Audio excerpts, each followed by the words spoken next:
Hello, everyone, and welcome to our live match reaction show on Football Talk Podcast. My name's Ozzy, and I'm your host for this evening.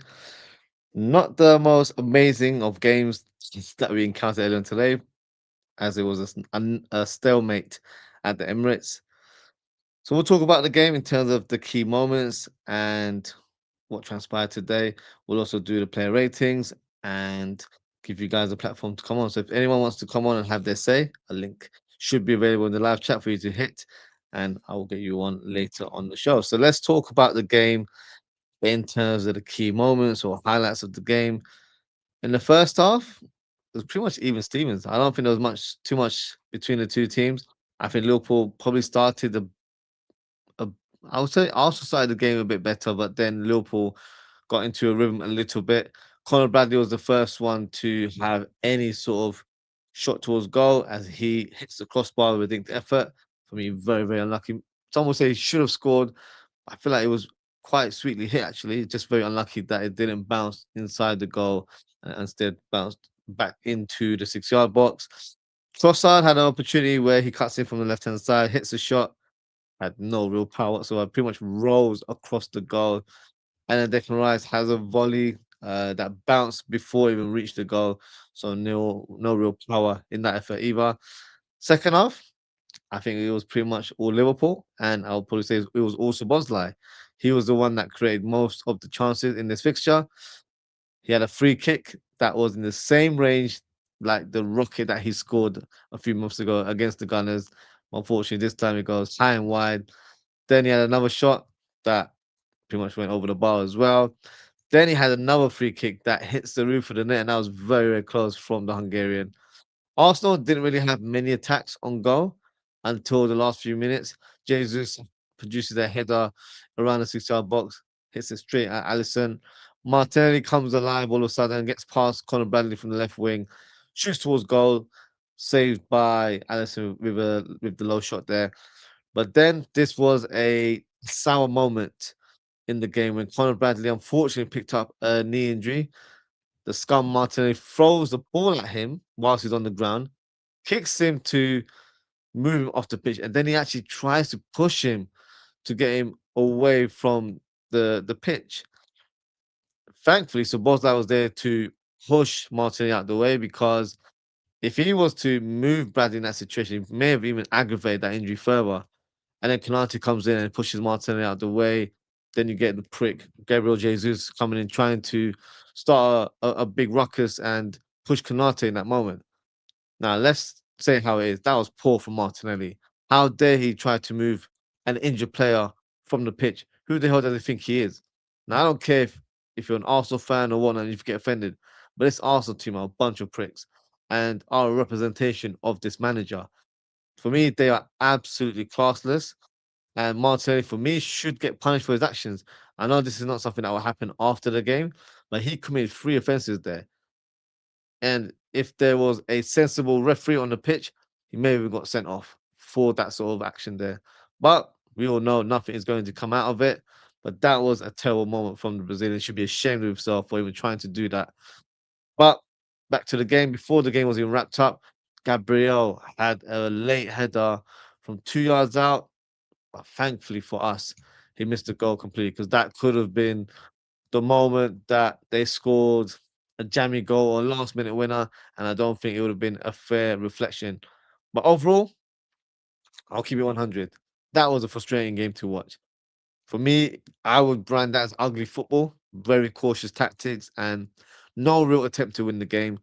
We played for a draw and call me old school, but I don't like that.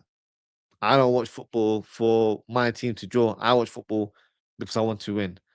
So I was disappointed from that point of view, but after the game ended and I calmed down a little bit, I looked at the outcome of the game. Now, end of the day, we have to speak facts.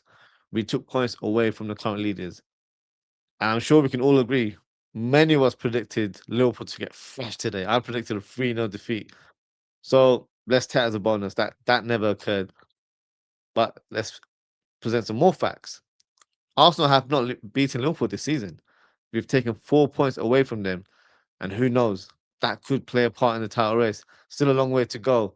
Teams like Aston Villa and Man City still are within the mix. So that could cost them. Who knows? We'll have to wait and see.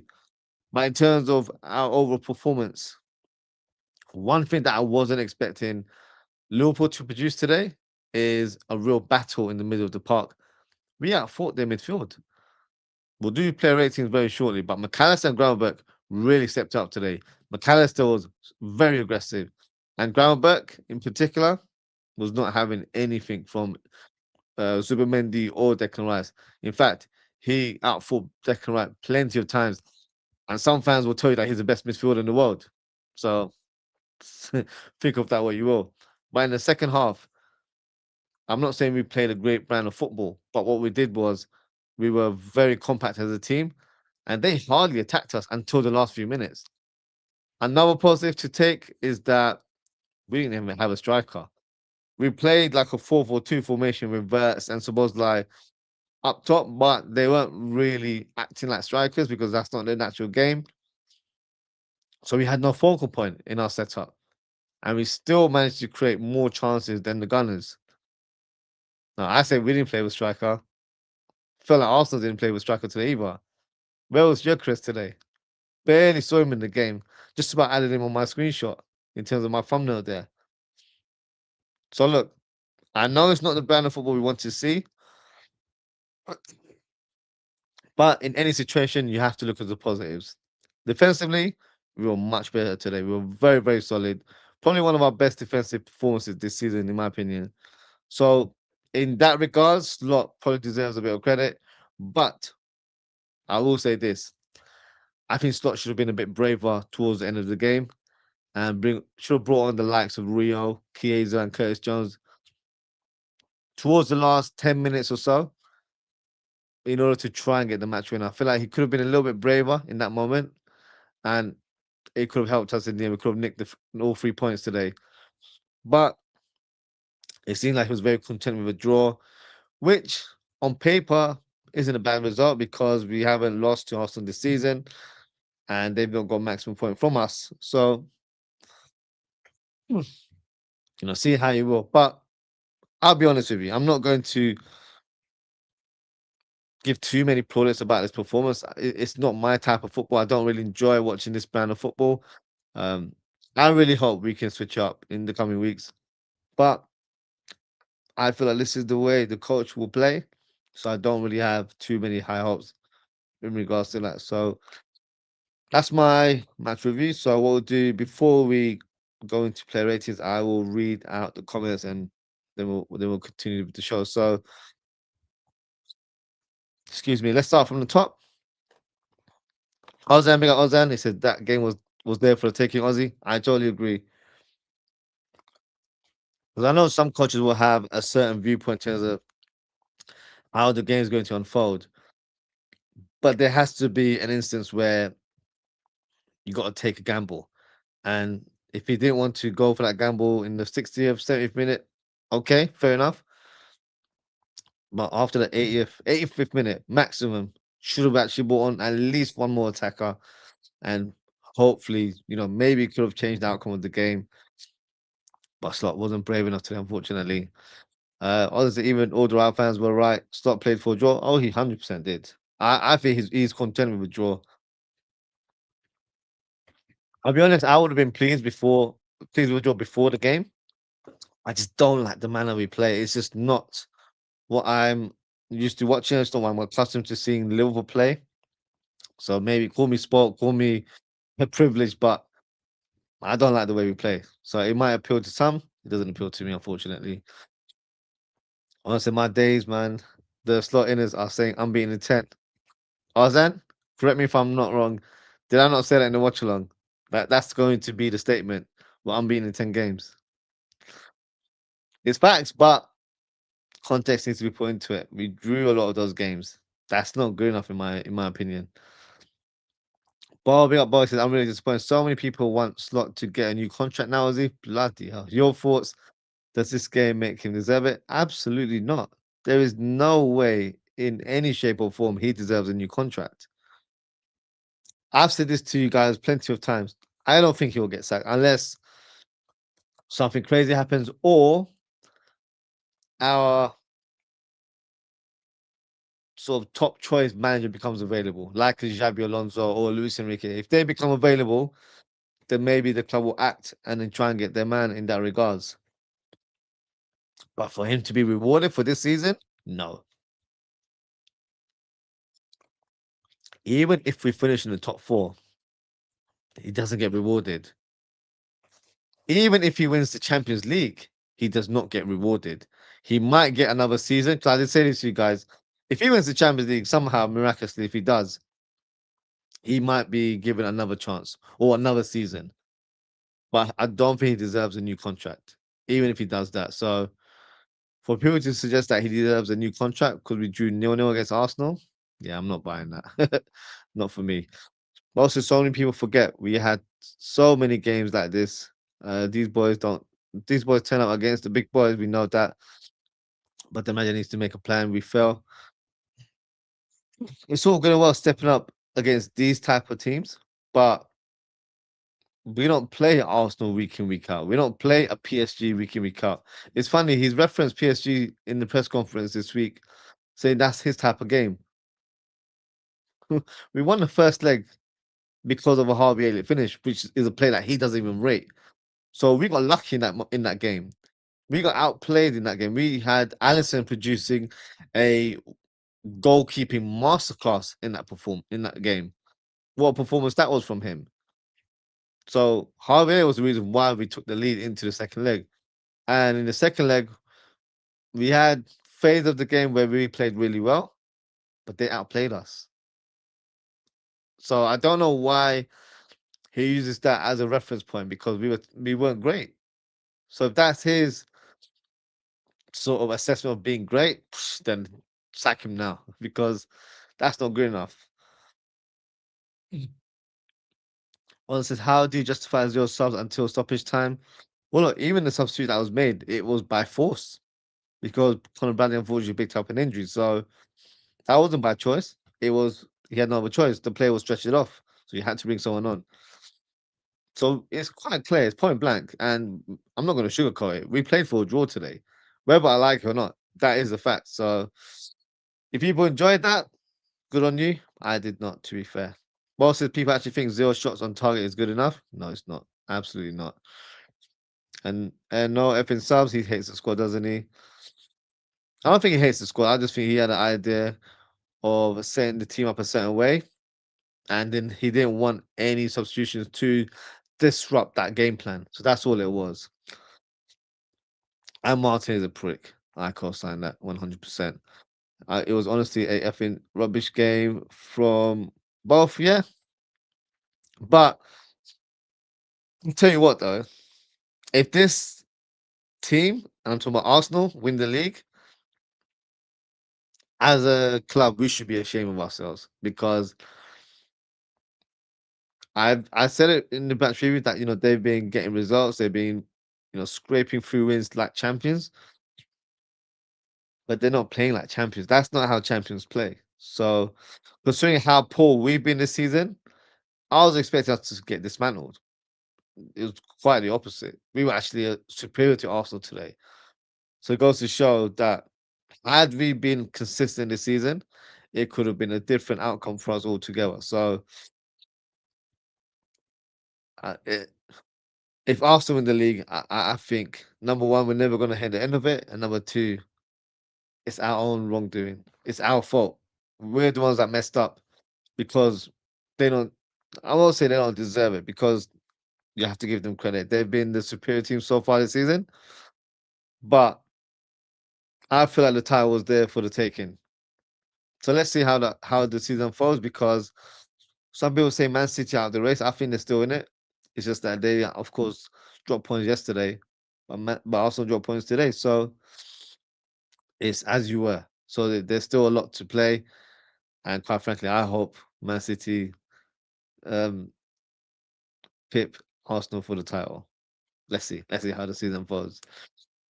Most of your fantastic defense, awful in attack. Yep, that's the best way to summarize it. To be fair, and both and says we are a defensive team. No, we're not an offensive team. He's just being silly and being delusional. We were not an attacking team one bit. Others hope Conor Bradley hasn't done his ACL. I hope so. Those type of injuries are always the worst ones, unfortunately, because it was the way his body twisted and his landing reflected that as well. So it could the best case scenario would be a twisted knee, which is basically just your ligaments getting twisted, and you're normally out for like a month. The worst case is what you said, ACL. So I really hope um, it's nothing too crazy. So thoughts and prayers for him. Hopefully, it's a small injury and he's able to make a return very, very soon. So many rumors online right now. In regards to what, Ozan, let me know what the rumors are. Boswell Bradley was fantastic. Stock comments after the game shows how brain dead he is. I've actually not seen the post match interview, so maybe I'll check out afterwards. He said every effing time there is a chance he might be sacked, he plays all defense and he continues. How can the board be happy with this? Bo, I don't want to break it to you. He won't be sacked. He will remain here until the end of the season. As I mentioned previously, unless our one target or number two target becomes available, we're not going to sack him. And right now, as also mentioned earlier on, we're undefeated in 10. So why would the board sack him in that regards? I know that's not what everyone wants to hear, but it's facts, unfortunately. But also, excuse me, does people know that nothing has changed? Still closer to 16th than Arsenal. If it was that some thinks we have won the league tonight, your force, Ozzy. Yeah, I look, I wouldn't be too giddy about this result or about this performance because for me, the performance was not great. The result, yes, the result was okay. It was good. But the performance was definitely not in aligned to that. Um, and the league is a bit of a weird sort of shape so far because all the teams outside top four are very close together. So it's like if you have a couple of bad defeats, you're literally automatically in the bottom half of the table. So it's been a weird season where teams haven't been as consistent, and maybe the teams that are labeled as the bottom teams have improved more so than the teams towards the top. However you want to assess it, but yeah, I wouldn't get too carried away with this result if I'm being honest with you. I was just asked, what did Slot say? I don't even pay attention to his pre-game or post-game presses anymore. I just watch the game. At least Aussie's fared and ensured we secured 1 point at difficult ground. Yeah, we'll take it. We'll take that as a blessing today. Why not? Bob says that he understood Martinelli. Hey, and this was what he wants to be doing in the future. He understood Martinelli what to move Conor Bradley. Yeah, he's taking a piss right now. That's an outrageous thing to say. And especially when your player is out injured, you're backing the guy that was trying to commit an offense. If that's the case, that's a dickhead comment from just the coach. I'm not gonna lie. Bo says Arsenal effing scums. They are. I'm not gonna disagree with that. Humble from both. Uh, why is Arteta so afraid of us? That little Lego man is because he can't beat us. He hasn't got a great record against Liverpool, so that's why. You guys have seen the documentary where he's tried to bring speakers into the training ground to create an Anfield atmosphere. Even as a player, he couldn't beat us. So we certainly give him nightmares. That's for sure. I said, bro, it's because we all know FSG only want top four. Yeah, it's true. It's true. It is. Top four guarantees you Champions League football. It brings the revenue in as well. So that's what they want. That's what they're going to need to focus about right now. And because we're still in and around that position, they're not going to take action on Arne Slot, in my opinion. That's not going to happen. If we were towards the bottom half of the table, they would have no choice but to sack him. But because we're in the mix and we're pretty much challenging for that top four position, he's not getting sacked. That's not me saying I don't want him to not get sacked. I do. I do want him to get sacked. But I'm looking at the way our owners move. and I'm looking at their sort of prerogative in terms of what they want from the club. And right now, they want a top four finish, so they're not going to jeopardize that by sacking this coach and bringing in like a Steven Gerrard, who would be my choice, but there's no guarantee that Gerrard will bring success in the short term. So that's why they're not going to go with that, unfortunately. Oh, that's it. If we finish top four, this slot 100% gets rewarded with a new contract. I hope not. I'll be very annoyed if that happens because top four wasn't the aim this season. You shouldn't be rewarded for that. Top four is the minimum that he needs to achieve in order to even have a conversation about staying on to next season. So for me, should not happen. I'll be very surprised if that does happen if I'm being honest with you, but that should not happen at all. Also, only if we finish outside of Europa or God forbid Conference League will they sack him. I, honestly, I think that even if we get top four, I think they'll still sack him. Maybe that's me being a bit delusional here. I don't know, but why would we keep him on? And if we're going to finish fourth or third place, we'll have to look at the table in terms of how that transpired. Were we close or were we challenging for the title? Context will need to be brought into that conversation. But as it stands, we're not challenging anyone. So that should not equal to a reward for the coach. He's just about scraped through a a decent finish, which in my eyes is a top four finish. Of course, outside he's sacked straight away. On the last day of the season, he's dismissed. But for him to have a sit down conversation with the owners, he has to finish in the top four to have any chance of being a coach next year. I'll be very, very surprised if he is our coach next season. And the reason I say that is because there are a lot of coaches available from the summer. The likes of your Nagelsmann, he's available. You've got Luis Enrique, who's come out and said that he's not signing a new contract with PSG. You've got Xabi Alonso, who's not having the best of spells at Real Madrid and might not feel like he's being respected at the club. So he may want to move on. Or if we show interest, then maybe he would want to jump on board and become Liverpool manager or coach or whatever the title will be. So when you've got these kind of managers available at that time of the year, you have to be smart. You have to think and look at the bigger picture. Can we improve from a coaching point of view? I think we can because they will not be blind. They would know Liverpool have been playing a terrible brand of football. Even Arne Slot's first season, we didn't play this badly. So it's not just that this is his philosophy. Maybe it is. We don't know because I feel like he inherited Klopp's squad and just kept the ball rolling from there onwards. And then this is a season where he's trying to do it his way and it hasn't worked because he hasn't read the room. He hasn't understood the assignment in terms of the league. The league is different now. This is not a technical league. This is a league where, unfortunately, you have to play the old school English way, i.e., long balls, physical battles, headers, all that sort of stuff. It's come to that kind of level now. It's a polished Sunday league football. That's what we're playing right now. So with that, you have to have certain profile players that meet those demands. And a lot of our players that we signed were more on the technical side, especially the likes of Verts and your Fringpongs and your Kirkes. They're not big powerhouses or anything of that nature. So I'll be very, very surprised if he's the coach next season, even if we win, or should I say, even if we finish in the top four. The only way, in my opinion, that he stays on board for another season if he wins the Champions League. That's the only way he stays. Because on paper, he'll say first season won the Premier League, second season won the Champions League.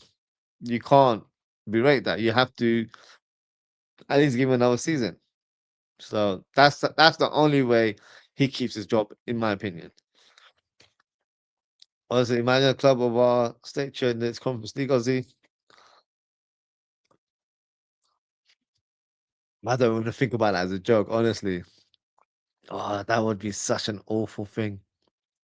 And the teams in the Conference League are like random teams all over the world. Not the world, like all over Europe. Like you're like in Azerbaijan playing with random teams. Yeah, it's not the one. Yeah, that would not be a good look.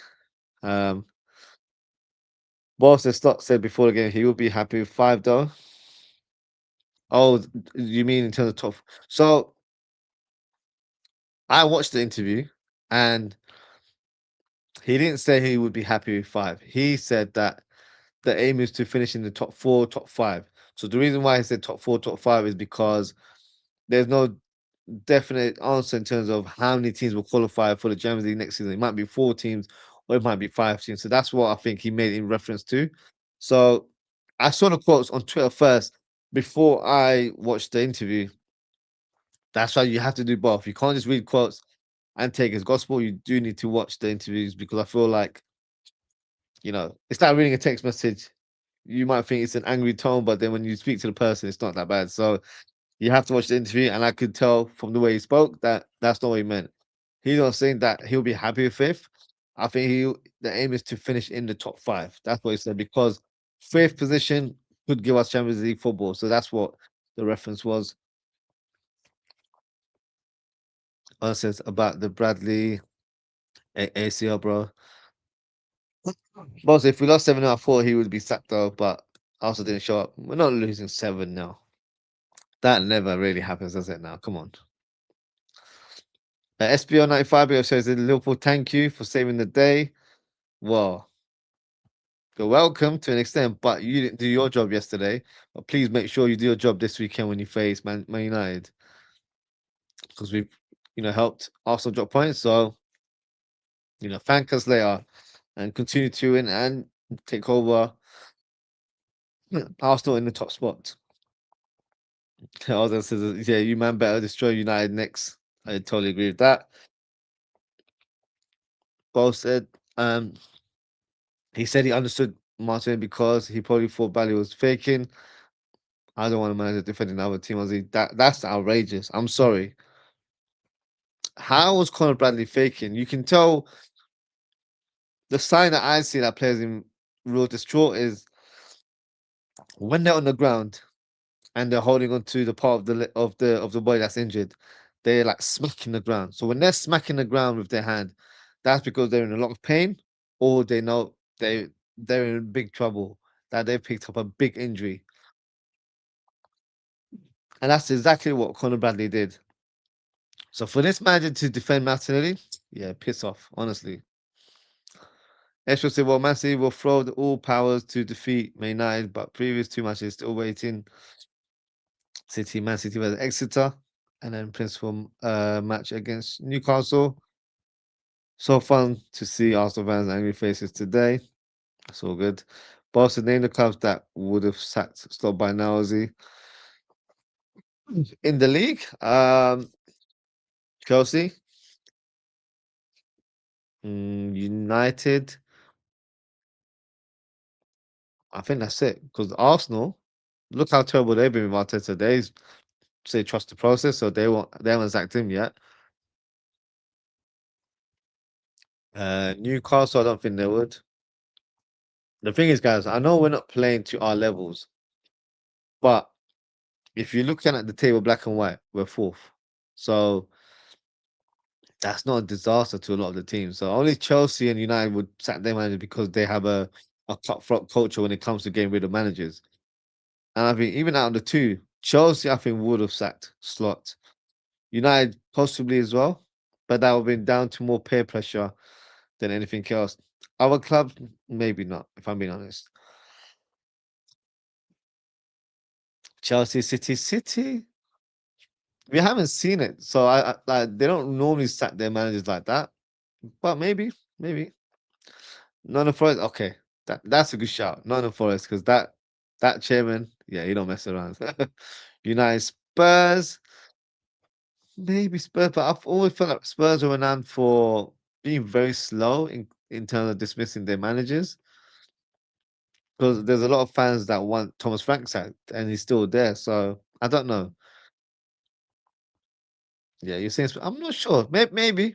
I'm not like 100% convinced with um that sort of stance from Tottenham in that regards. Um, People say, damn, dude, you have so much videos in channel. 634? What's 634? Is that my subscriber? I don't have 634 subscribers and only 935 I don't know what that means. I don't have 935 subscribers, do I? Um, so the reason why I probably have more videos than subscribers, not that it's anyone's business, but I'll just say it out loud, is because normally with my match reaction shows, I upload them as audio files. So basically, this is duplicated. So there's about 200 or so episodes that have been duplicated um, for content that you can actually listen to on YouTube Music. So if you guys have that, you can actually listen to the match reaction shows on that app. But it's also because it's YouTube, it's also on my YouTube channel as well. Um, as I said, this has become a Sean Dyche league. Yeah, do you know what, Ozan? That's a fair assessment, to be fair. Um, still think, still think he are playing Telstar and Fulton Down. Okay. Imagine Ozzy doing watch alongs to Wi-Fi passwords clubs, you know. Yeah, can you imagine that? Honestly. I don't know if I could pronounce most of the teams' names, let alone the players. Um Honestly, Ozzy hosting watch on to LFC versus FK from Bodnichiki in Costa. Is that even a real one? Is that even a real team? I don't even know. Um, or FC Torpedo Kutaisi. I know I butchered that. Oh, they try and pronounce this club, bro. Oh God. FC Paide Lina Miskond. I don't know. I don't know. Ozzy will finally sleep. Yeah, I'll get to sleep. And I don't want to hear 9 hour streams because we won't be doing that for sure. Man City live in the 42nd minute. Listen, there's been moments where I feel like I've started to doze off during watch alongs. Um, but yeah, Liverpool haven't been a great watch this season, unfortunately. But you know, it's just how it goes. SPL says I think Man City win at least one trophy in the season, or even treble. Okay, one or treble. Okay, it's a big shift there. Man City can win Premier League. Yes, they're still in the race. I would say FA Cup, Carabao Cup, and maybe UCL. So okay, that's four trophies there. So are you say you're going for four or are you going for three? Um, I don't think this Man City team is as great as the previous teams under Pep Guardiola. But what I will say is, if you guys sign Semenyo, which I think is confirmed now, I'm not too sure. And it looks like you could be also signing Mark Gahey. Then that puts you in a great position to win the Premier League title. In terms of other competitions, it's a bit of potluck. I'm not sure who you're playing in the Carabao Cup, FA Cup. You mentioned is Exeter. Um, which yeah, should be a routine win for you guys. And UCL, you just never know. Um, UCL, I feel that's going to be a bit difficult for all the English teams, but even that competition is about luck in terms of who you're drawn with. So yeah, Man City are all in all of the competition, so you have to be in it to win it, I guess. Um, but at this stage, I don't really know where they're heading in terms of winning any of these trophies. So we'll have to wait and see. Still January, so as we get closer to March, April, we'll have a better indication. Now, moving on, and let's do the player ratings. So we'll start with Allison. Um, for Allison had a decent game to be fair. Wasn't busy as such, but there were plenty of times where Arsenal, who we know are set piece kings, produced a lot of corner kicks, a lot of crosses, handled it really well, punched them out of danger. Never really felt like we were in trouble when it came to set pieces today. So that's down to the goalkeeper's positioning and also him punching the ball or his distribution as well. Made a couple of late saves towards the latter stage of the game. So for me, solid performance today from Allison. So I'll give him an 8 out of 10 for his performance today.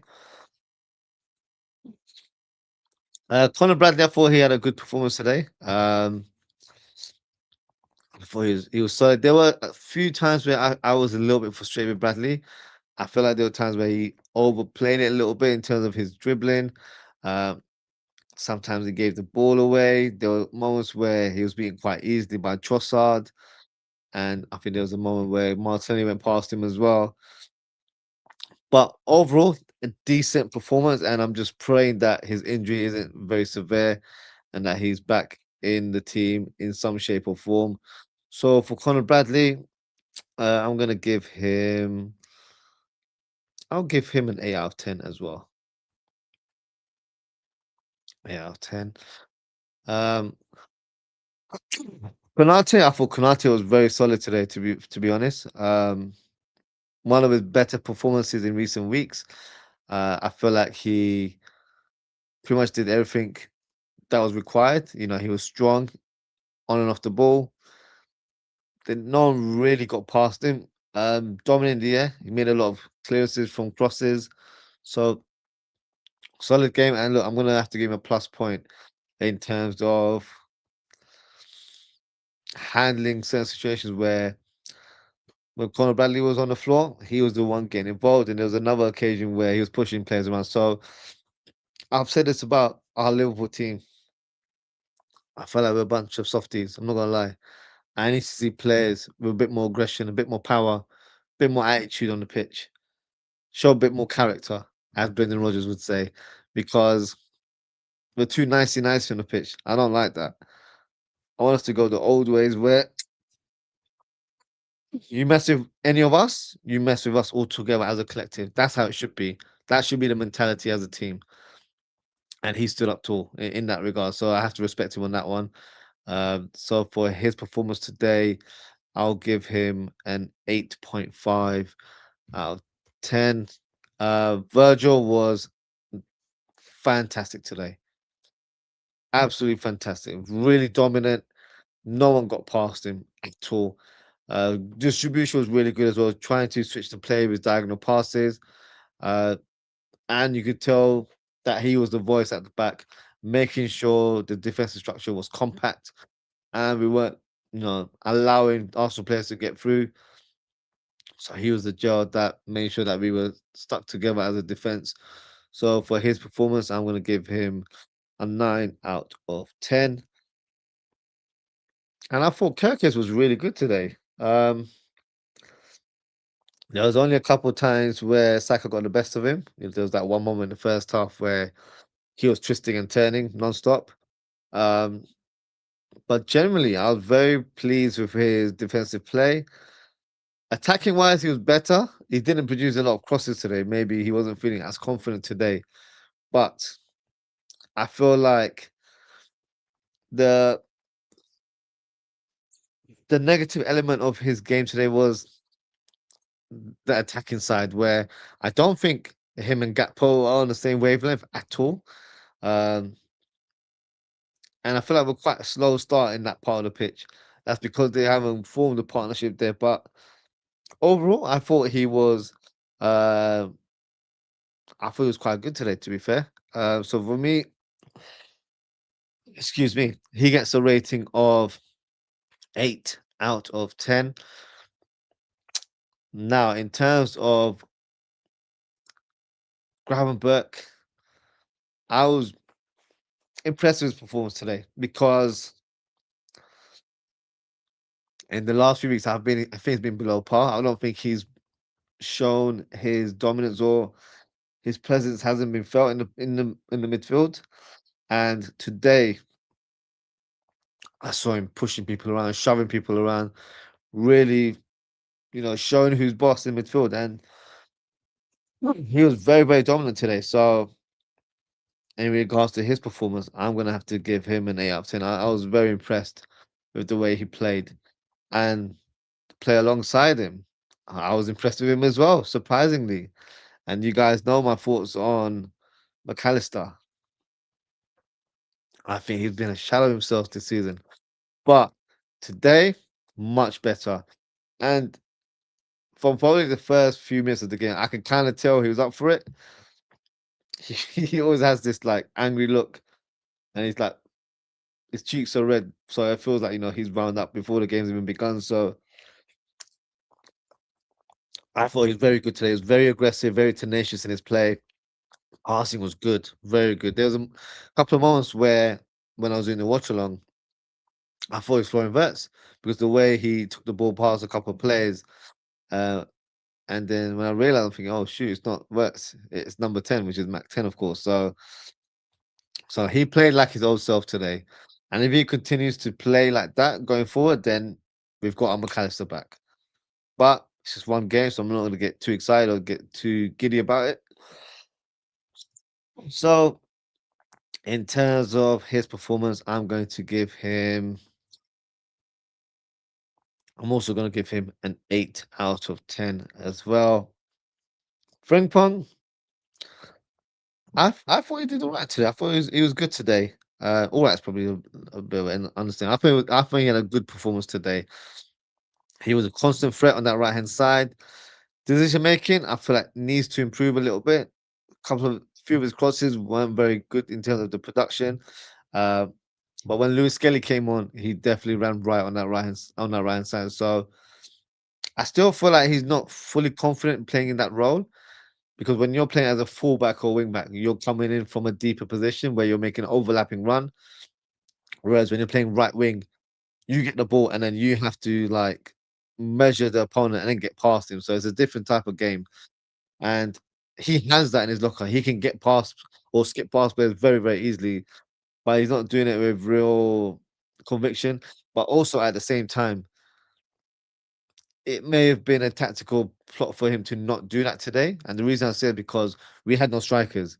So if he's going past the fullback and he's down the byline, who's he crossing it to? Because Vert and Sabozan aren't going to be in the 6 yard box. They're going to probably be closer to the edge of the box.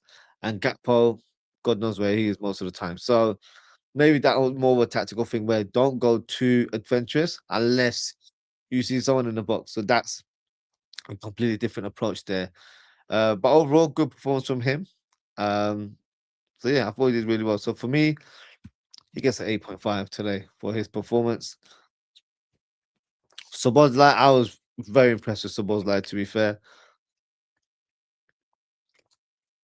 I thought he was a player that continued to grow as the game went on.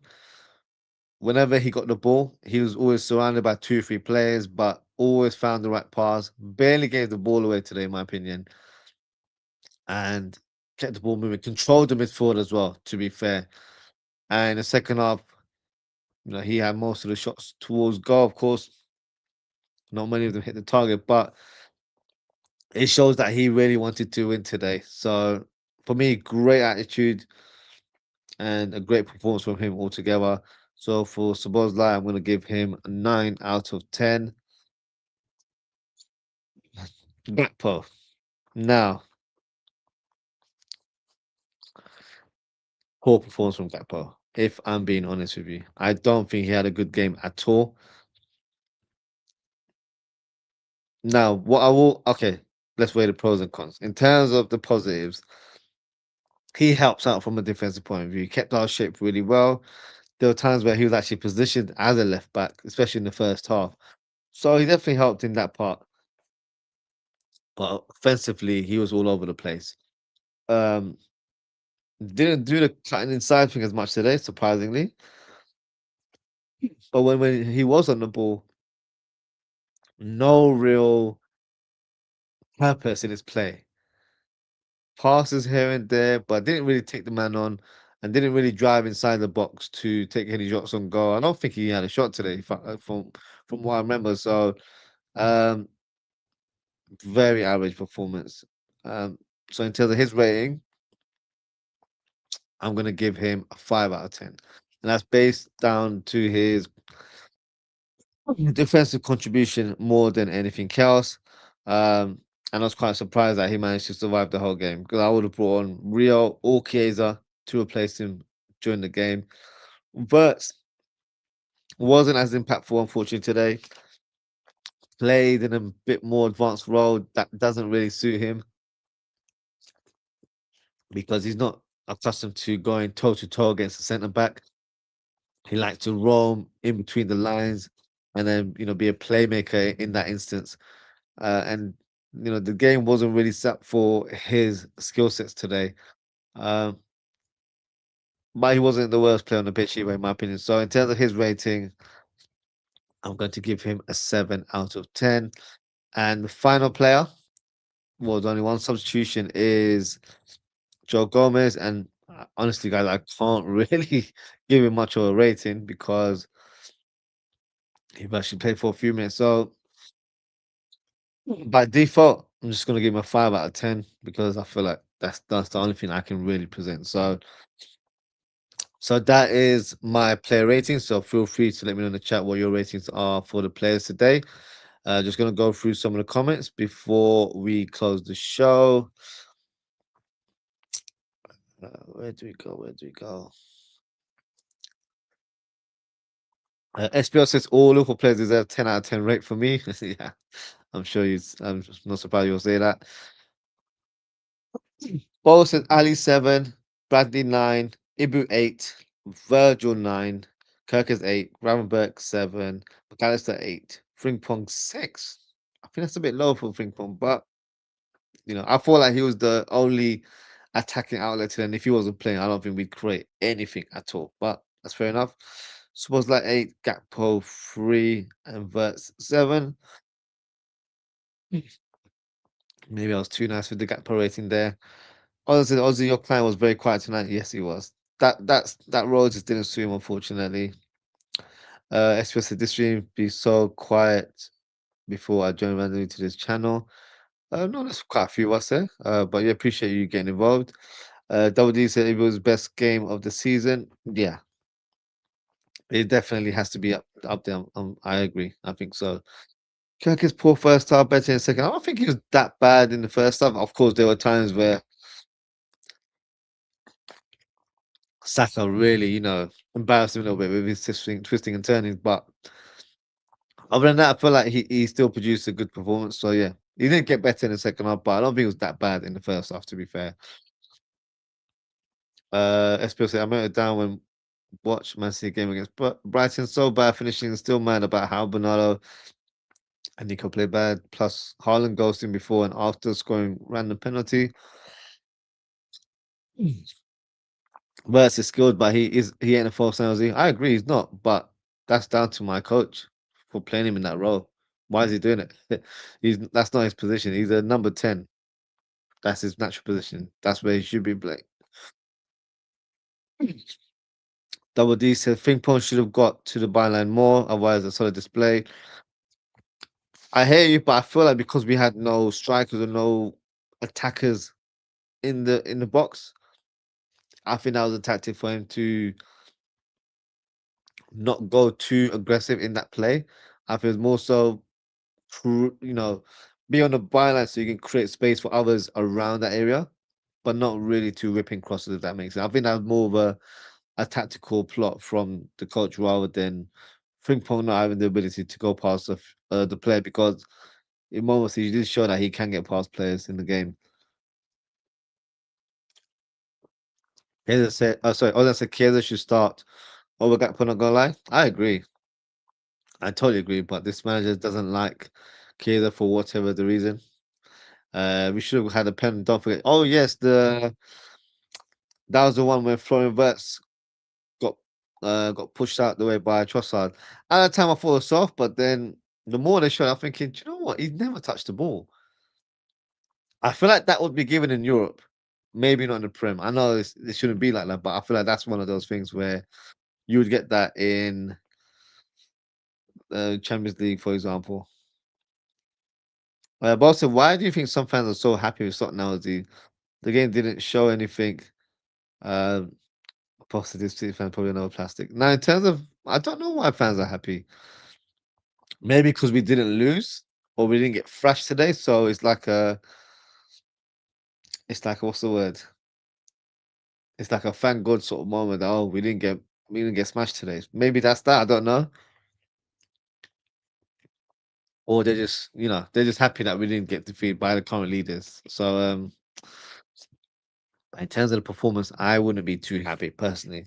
Yes, the outcome's great, but this is not the level of football that I want to see or be associated with my team going forward. But that's just my viewpoint. And I see there's no call today, and that is it for today, guys. Thank you so much for tuning in. Let's give a shout out to everyone who's been engaging in the live chat. Shout out to Ozan, shout out to Bo, shout out to XPL. Appreciate you commenting, and you're new to the channel, so please don't forget to like and subscribe to the channel. I know you're a Man City fan, but you know we do have general football chats here as well, so feel free to subscribe, and yeah, feel free to come on our upcoming shows in the future as well. Shout out to Double D, and I think that's it. So shout out to you guys. Appreciate your engagement as always, guys. If you haven't already, please don't forget to like, comment, share, and subscribe to the channel. In terms of upcoming shows, I will probably do a show tomorrow. To preview Liverpool versus Barnsley. I know that match is on Monday, but I'm not available on Sunday, so I could do it Saturday. But I'm actually hold on. I might do it tomorrow, or I might do it on Saturday. So best thing to do is hit that notification bell so you know what day I choose to do the match preview. It'll most likely be tomorrow, if I'm being honest with you guys. 11:30 p.m. So slightly later than usual, but I'll try and present the match preview for that game. And yeah, hopefully we can do a live watch along of that game on Monday, as well as a match reaction show as well. Just got a few comments before we close the show. Bo says, hate nil-nil matches. Totally agree. I hate them as well. Ozan says, Bertie lucky next game, Ozzy. We shall see him. I hope so. I hope so. We have signed a new centre back today. Well, two centre backs. We signed one yesterday from Burnley and one today. So I don't think the Senegalese one would be available, but the Burnley one, I don't know if there's an outside chance, maybe something I'll look into. Um, but yeah, I feel lucky we'll have to play just because we don't have a lot of players, and maybe a partnership with him and Joe Gomez in the lineup. So yeah, we'll discuss that in the preview tomorrow. And yes, all eyes will be on Willie Lucky because it's Bo's client or favorite player, however you want to phrase it. So yeah, we'll be there to watch the game. But that is it for today, guys. Thank you so much for tuning in. Take care, stay safe, and I hope to speak with you all very, very soon. Goodbye.